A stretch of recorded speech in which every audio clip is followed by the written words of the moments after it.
One time, I was heading to my sister's house for a grilling, and when he arrived home, he called me and he told me with bad words like, "Where are you and where's my son?" And I told him, "Oh, I'm heading to my sister's house."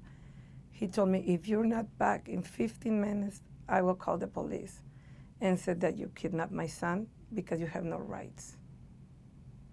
And I remember I told him, "No, it's my son. I can take him to my sister's house." And he was like, "Just try me that bad word and I will send the police because you're nothing in this country. You have no rights. And the police is gonna go after you." And I remember I take the next exit and return back to the house. And basically I thought like, wow, now what am I gonna do? Because I really thought that I had no rights. So he started using that for everything. I mean, he used my son over my head for years.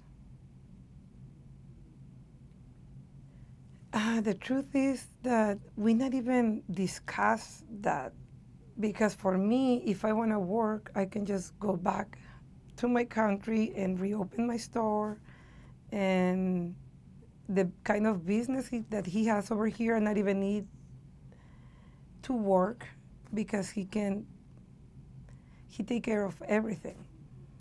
But I never realized that that will be helpful in the future for my son. Like, it's easier to prove to the judge that I want to be here, not take him out of the country if I have a legal status. And I think he knew that. And I didn't know nothing about this country, about all these legal situations. So I not even push it or nothing like that. After there's so many months and the months turns into years, it's tiring. And especially when I have my other son and my daughter from my previous relationship, and they're witnessing that my husband is bumping me around against the walls, and for me I have to smile so I don't scare them, and go back to them and say, you know what, this is not right. I mean, this is not right, but right now we cannot live, because my daughter, she was like 11, 12 years old. So they notice. And for me, I remember I have to go back and explain her, you know what? If I put up with this, it's because I'm not willing to leave your brother behind. And I will do this for you and for my other son. I mean, I'm not willing to leave him. So for me, I have to endure that situation, because in my head, it was the only way I can be around my son. When I hear in the news, mother kills the son or daughter and then took her life, I remember before that thought, I thought, oh, what about mother? Not even dogs do that. Now my perception is different. Now I think, wow, poor woman, what she might be going through to do that. Can you believe that? So I thought, like, no, that's not a good idea. No. I decided that day, I said, no, I'm just going to live one day at a time. And I remember I used to take my kids to the beach, to the park. I always tried to make them happy, because I knew we have to return back to the house and walk on eggshells, because I never knew what was going to be the mood of my ex-husband. If he was happy, I was like, yes, it's a good day, he's happy. But if he had a bad day, we all had a bad day.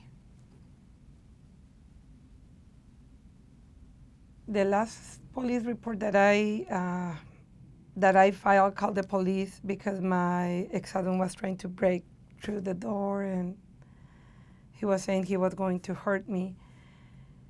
So I called the police, and this police officer handed me a pamphlet.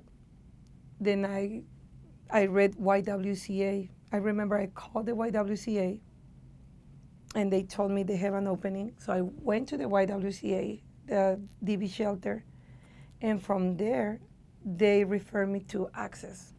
After I expressed my concerns and my fears, because I told them, okay, I'm here in the shelter, but what is going to happen with me legally? Are they going to come and take my son away from me and say, you kidnap him? You're going to jail?